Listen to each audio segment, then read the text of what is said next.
everybody? Eric again. Like and subscribe. Here we go. Let's talk about Schuyler Colfax.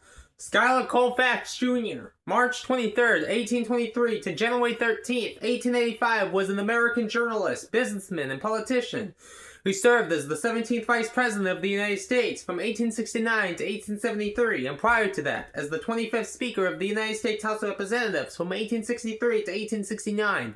Originally a Whig, then part of the short-lived People's Party of Indiana, and later a Republican. He was the U.S. Representative for Indiana's 9th Congressional District from 1855 to 1869. Born in New York City, Colfax was known for his opposition to slavery while serving in Congress, and was a founder of the Republican Party.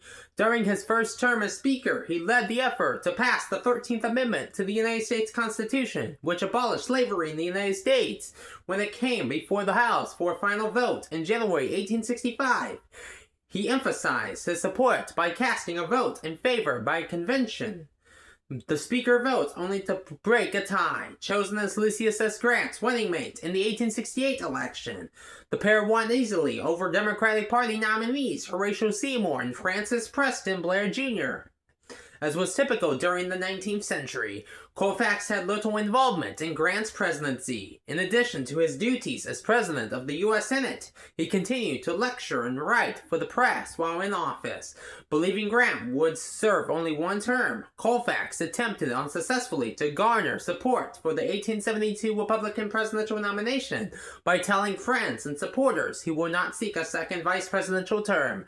When Grant announced that he would run again, Colfax reversed himself and attempted to win the vice presidential nomination, but it was won by Henry Wilson.